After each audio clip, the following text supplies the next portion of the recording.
एक ब्राह्मण और ब्राह्मणी थे। उनके कोई संतान नहीं थी। ब्राह्मण सुबह रोजाना नदी में स्नान करने जाता और घर आकर पूजा पाठ करता। एक दिन ब्राह्मण नदी पर गया, स्नान संध्या की, फिर जाने लगा तो पीछे से किसी ने आवाज दी, बाबा मैं भी आऊं। उसने पीछे मुड़कर देखा तो कोई नहीं था।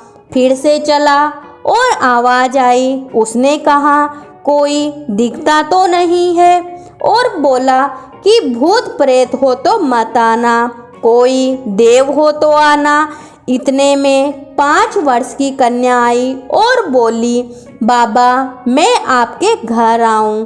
उसने उसकी अंगुली पकड़ाई और उसको घर लाया। घर आने पर उसकी स्त्री बोली, यह कन्या किसकी है? वह बोली, माँ मैं तो तेरी हूँ। उसने ब्राह्मण से पूछा क्या बात है? ब्राह्मण ने सारी बात कह दी।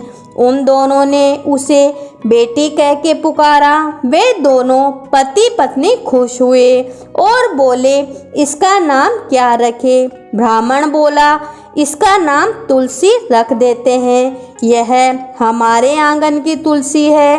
अब तुलसी खेलने कूदने लगी। माता पिता उसे बहुत प्रेम करते थे।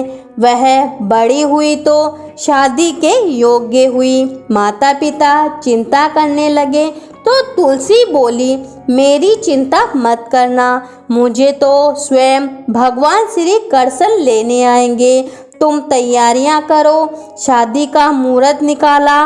कार्तिक शुद्ध एकादशी के दिन तुलसी जी का शालिग्राम के साथ शादी हुई और तुलसी जाने लगी। उसके माता पिता रोने लगे, बेटी हम तुम्हें कहाँ लेने आएंगे? तुलसी ने कहा, माता पिता आप मेरी चिंता मत करना, मेरा ससुराल तो द्वारिका धाम है। आप जब याद करोगे तो मैं आ जाऊंगी। आप घर में तुलसी लगाना, उससे मन की शांति होती है, घर की शुद्धि होती है। आंगन की तुलसी को आप सदा रखना, उसकी पूजा अर्चना करना। जय हो तुलसी मैया।